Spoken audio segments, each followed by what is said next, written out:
Hello, everyone. I'm Ryan Mason. I am currently a student at the University of North Alabama. I'm majoring in professional finance and have a double minor with business administration and entrepreneurship. So I guess I'll tell a little bit about my story and how I'm here today and the reason I'm here today. So actually, it all started, we'll go back to high school. It all started back in high school. That's Where I choose to start the story from. But I actually come from a family that is very, very big family. We're actually very, very high on football. My father actually played for the Green Bay Packers, as well as Canadian football as well. My mother, she's a registered nurse. She went to UNA as well as UAB before she finished with her RN. So I actually have a younger brother who he's 16 years old. He's about 6'3". I like to tell people I used to pray to get taller every night because I played football and it skipped me and it went straight to him. So he's actually now currently the #2 safety in the nation. His name is Miles Mason, and he's getting ready to commit within the next 2 weeks. So that's a surprise. I already know, but he doesn't think I know, but I know who he's going to commit to. So, but I say that to say this. I started out, in college. I was very big on football. I played all 3 sports. I was actually in the honor society and things of that nature. So I had a real busy, full schedule. And my main thing was obviously football. I loved football. I loved, all the passion that was put into it. When people say blood, sweat, and tears, that is very literal. Like, that's very literal. And so I played throughout high school. I ended up actually breaking a few records. I'm currently in the Alabama High School something association. In the record books for most tackles in the season, I'm like number 6 since like 1920s, and I'm number 4 for career tackles. And the reason I'm saying that is because I actually, I was being recruited by big schools everywhere. Every weekend I was going to a big school, Auburn or Mississippi State or a Tennessee. And, I had my mind made up, I was going to go big school. My dad, my uncle, I had an uncle that also played for the Washington Redskins. So, I felt like I had gigantic shoes to fill. And it was a lot of pressure. It was, and I felt like I performed and I performed and I performed. And I did. My dad would tell me, he would say, all you need to do is go out there, don't worry about anything else, and just perform. And I did exactly that. And it came to a point where I was like, I actually went to these big schools and I would be standing beside I played linebacker. I would stand beside a guy. I'm 5'10", 5'11". If I put a heel on my shoe, I'm 5'11". But I would actually sit beside a linebacker that played my position that I would have stats that doubled his almost, but he would be 6'5", 250 pounds.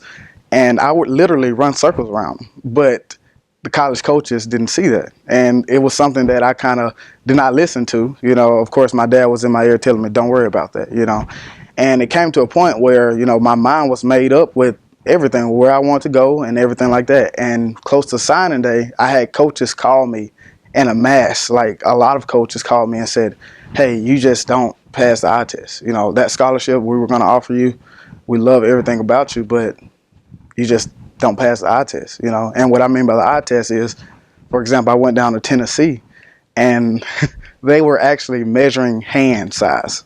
So they would pull my fingers apart and measure the hands.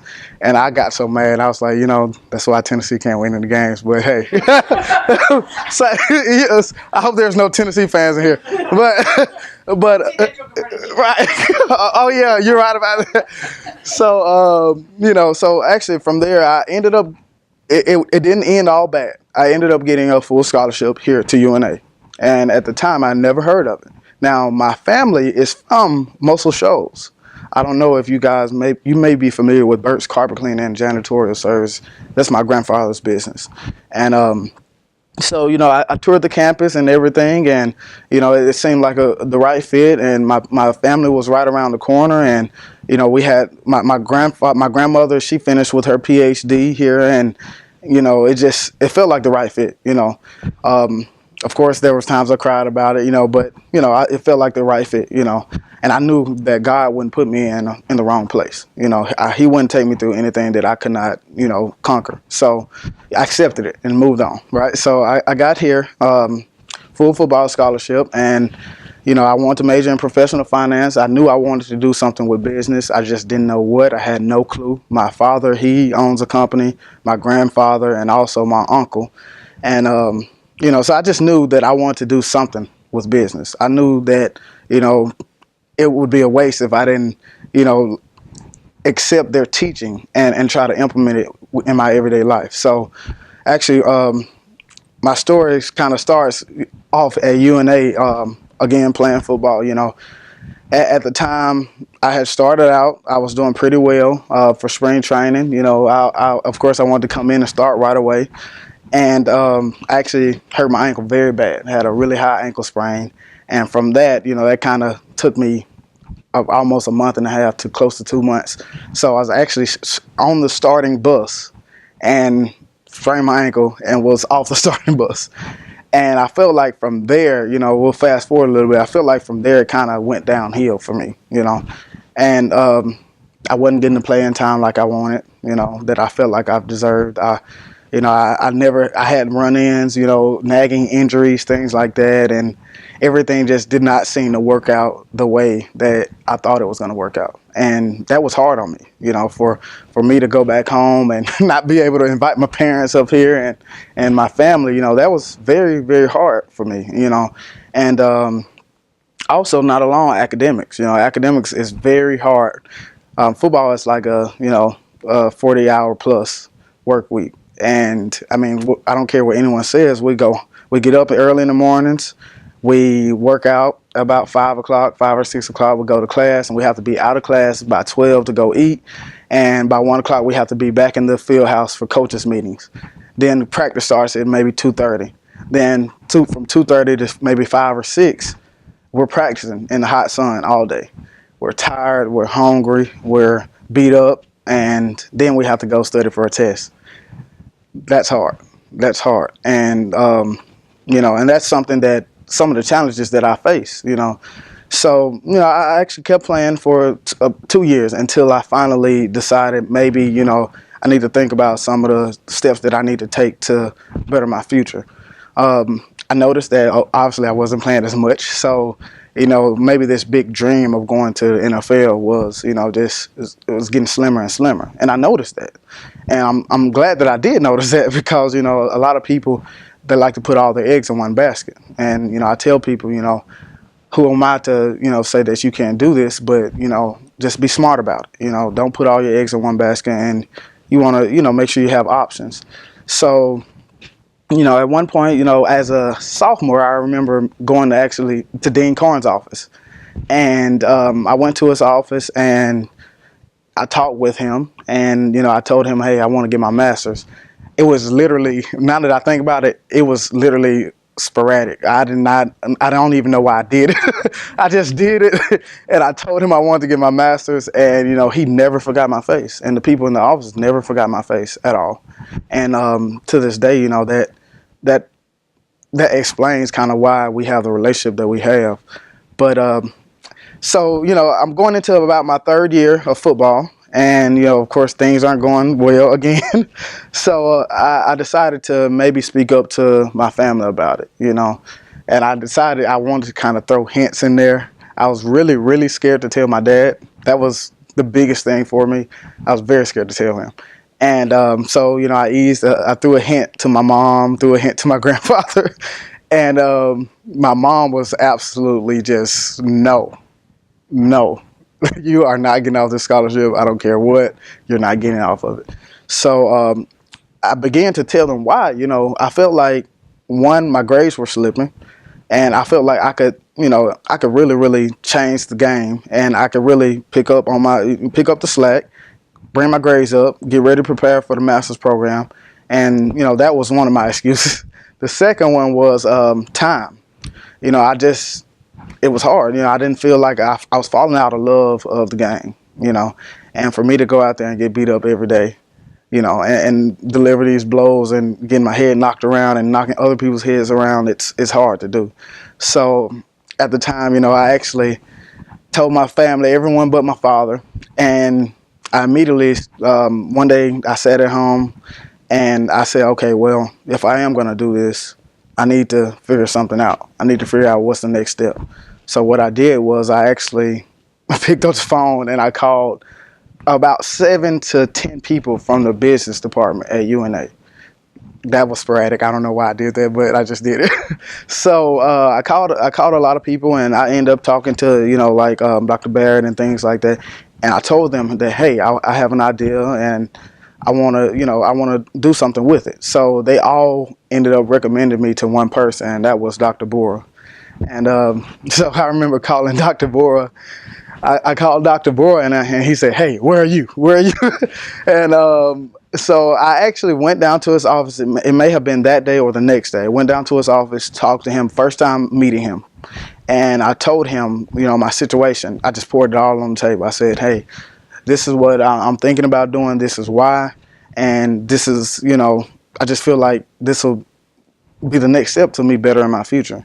And I still didn't have an answer. I still did not know what I wanted to do. And Dr. Bora said one thing. He said two things before we left. He said, one, it seems like you already have your answer. And I just was like, no, I don't. But I did have my answer, honestly. And the second thing was, he said, are you 100% in? I said, I'm 120% in. He said, well, this is what we'll do. We'll meet this summer. We'll talk about your ideas and what's going on, and we'll go from there. So actually, from that meeting, I talked to a few different people. Even Vice President Dr. Calhoun. I spoke with him. I spoke with other people, and eventually, we were actually going into Christmas. So Christmas, when Christmas time comes, we get out of school and everything. I went back home to Birmingham, Alabama, where I'm from. And what I did was, this idea I had, which actually was leather shoelaces. Well, no, I'm sorry. Let's take it back. It was actually, I saw a guy on Instagram named JBF Customs. And what he would do was he would take apart a shoe, just any type of shoe, and he would replace the panels and the sides and things like that with exotic leathers. So Italian lambskin, ostrich, python, crocodile and things like that. And he would start his prices out at about $1,500 a pair. And here's the thing though, he would make several pair, almost probably about 10 pair each week. And he would be booked out for the whole year within the first 2 months. And that of course, that got my attention. I felt like I could do something with it. I felt like I was artistic. I was good with my hands, and I could, I'm a little hustler, so I could figure something out. So I went back home, and I remember sitting down. I grabbed one of my old Air Force One shoes, and I started cutting it up with a blade. And my brother was sitting there on the bed. He was just looking at me like I had absolutely lost my mind. And I remember laughing at him, and he's like, what are you doing? I'm just like, I'm just trying something. So I started cutting the shoe and everything, started, just trying to figure out how to replace the panels and take the glue off and the stitching and everything. That's when I found out that it was actually really hard. And right. And I would have to actually, one, buy machines. Two, I would have to go to classes to do this because, of course, people can't be walking around with a shoe that's falling off their feet. So it took a lot of, I knew that it was going to take a lot of more time than I had. We were actually getting ready to go back into school. So Christmas was right around the corner. So from there, I actually had cut up one of those panels that I cut. I cut it up into strips, and I was just, I said, okay, well, I know I can't do this right now, but what else could I do? And I guess that's kind of the business side of me started. My business senses started to flow, and my innovation skills. And so what I came up with was, how come, if you think about shoelaces, how come you can't take the same type of leather that's on maybe an Italian lambskin jacket? You notice it's very soft and it's very supple and it's thin as well. How come you can't, manipulate that so that leather shoestrings are nice on both sides, and then you can also have chrome tan leather that, metallic gold, different colors, navy blue, dark brown, neon colors, things like that. Most people are familiar with the bootlaces, the bootlaces that go in Dockers and boots and things like that. They have a nice top side and a rough underside. And so, from there I was like, okay, maybe this will work. So immediately what I did was I got online. I started to do research on different leather shops that I could even go. I just wanted to look at leather. I knew nothing about leather. So I actually found a company called Tandy Leather. I don't know if any of you guys are familiar with them, but they have different branches all over. And so I found their location. I traveled to Hoover, which was about 30 minutes from my house. I traveled to Hoover, and I walked in the store, and I actually told the guy, the manager, he honestly, he seemed very, very grumpy at the time. And I didn't want to say anything when I walked in, but I said, hey, you only got a chance. You drove 30 minutes, so you need to figure this out. So I told him exactly what I wanted to do. And at first he didn't quite understand, but then I actually went back there to the craft shop, and I actually showed him, and he said, oh, okay, I understand. So from there, he actually took me through all of the steps. I learned how to burnish the ends of leather. I learned how to sky the leather. I learned how to craft and mold the leather. I learned all of that within a few hours, and he taught me all of that. And from there, I was convinced enough to go ahead and spend some money on a Italian lambskin hide, and it was gold. So I spent about $200, bought me a hide, went back home, and then my father was really like, you're crazy. So so from there, I went back to my father. He does fence. He has a fence company. So what I did was I actually, did some more research, looked at machines, things like that. So I began to craft my own machines. I went back there, got, vice grips, things like that. Got out the power saw. I started cutting blocks of wood. I bought blades, edges, things like that. And I literally started to try to manufacture my own leather. And so I started on making my first pair, and it actually took 2 hours to make one pair. And from that first pair, which was a gold pair, I found out, I said, Mama, I think I got something. They had no clue what I was doing. But when I got ready to put it in the shoe, of course, it was too thick. And right, didn't have any tips, of course, and aglets, that's what they're called. And so I was like, okay, well, this took 2 hours. I don't know what I can do from now. I mean, if I get 20 orders, I'm out of business already, and I didn't even start. So from there, I actually went back to Tandy Leather a few times, and my dad was like, you're not getting any gas money. But I went back to Tandy Leather, and they were like, he actually told me, he said, hey, you should try these companies. One of the companies was Leathercore USA, which is one of the biggest manufacturers of leather goods in America. And I consulted with them, talked to them about, custom products and things like that. I sent them videos of how I crafted my own laces. I sent them photos as well. And they took about 8 weeks to send me back their attempt, and it was awful. It was very awful. And, that's when I really found out it was very unique, something that even some of the big companies don't even, they've never even heard of it. They've never even seen it, let alone can actually do it. So from there, I went through about 3 different companies, and the 4th company, manufacturer, actually was the right one. They actually produced somewhat of a lace similar to what I was looking for. And from there, we're still with them today. Actually, we're actually running our first Kickstarter campaign, which launched on October the 10th. And so actually from there, I actually found out that when I first got on social media, I found out that, hey, it does not matter how great of a product you have. If no one has seen it, then you have nothing. So I actually ended up coming up with automated software in the meantime to kind of help me automate the process, because what I was doing was literally trying to get this product off the ground, trying to get people to know about it and just put it in front of a lot of people. So what I was doing is going on Instagram, going on Twitter, looking at some of the people that are doing something similar, maybe synthetic shoelaces, things like that. And I was following all of the people that they follow. and I already knew that they were somewhat interested in what we were doing. So, and this process, it actually worked pretty good. Today we have about 17,000 followers, but it's because during that time, automation software I came up with that idea of kind of automating the process, and it actually works. So now today, to kind of cut my story down, but today, I actually have Lux Brand that I'm running a Kickstarter for. We've actually been in business around close to a year now.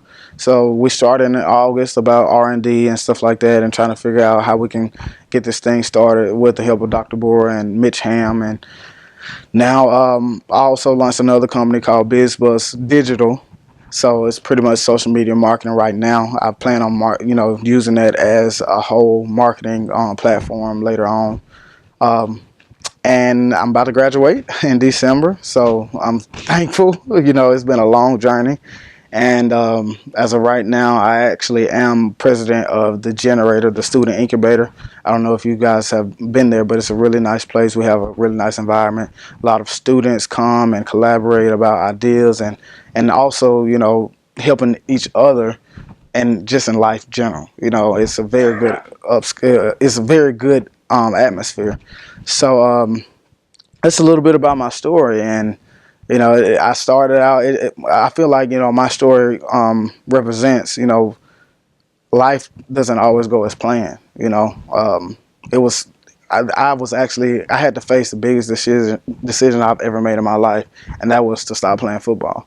I felt like I was letting everyone down. I mean, not even just family, but friends and things like that. And to make a long story short, my dad, the one that I was so scared to tell, I told him, and he said one thing to me, and he said, "Ryan, I know you were raised well, and I know you have a good head on your shoulders, and I support you." And that's all I needed. And from there, I actually walked off the field that summer with Dr. Bora, and we made it happen. So that's my story.